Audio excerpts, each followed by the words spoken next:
এর মধ্যে নিচে পড়ে যান তিনি। ততক্ষণে বিমানে বিস্ফোরণ এবং আগুন ধরে যায়। স্বাভাবিক কারণেই নিচের দিক থেকে আগুন ওপরের দিকে উঠে যায়।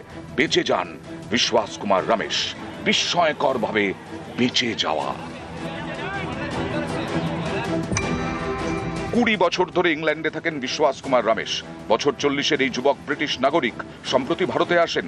দাদার সঙ্গে লন্ডনের বিমানে চড়েন। আহমেদাবাদের বিমান দুর্ঘটনায় তার সেই দাদা মারা গেছেন, কিন্তু বিস্ময়কর ভাবে বেঁচে গেছেন বিশ্বাস কুমার রমেশ।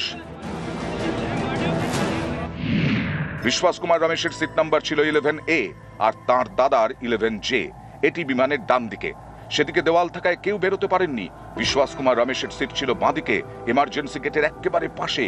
বিমান ধাক্কা খাওয়ার পর এই জায়গাটাই ভেঙে যায়। ফলে এমার্জেন্সি গেট খুলে বাইরে গিয়ে পড়েন বিশ্বাস কুমার রমেশ।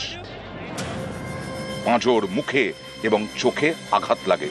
বিশ্বাস কুমার রমেশকে আহমেদাবাদ সিভিল হাসপাতালে ভর্তি করা হয়। বৃহস্পতিবার তার সঙ্গে দেখা করেন কেন্দ্রীয় স্বরাষ্ট্রমন্ত্রী অমিত শাহ।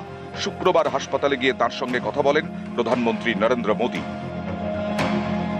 নিউজ 18 বাংলা।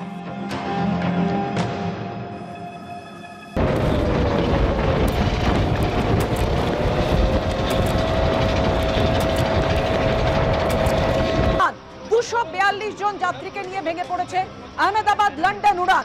242 জন যাত্রী বিমান দুর্ঘটনায় মৃত্যুর আশঙ্কা করা হচ্ছে 242 জন যাত্রীরই।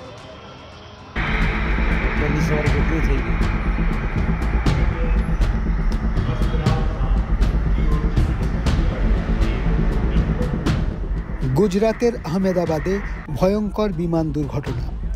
উড়ান শুরুর মিনিট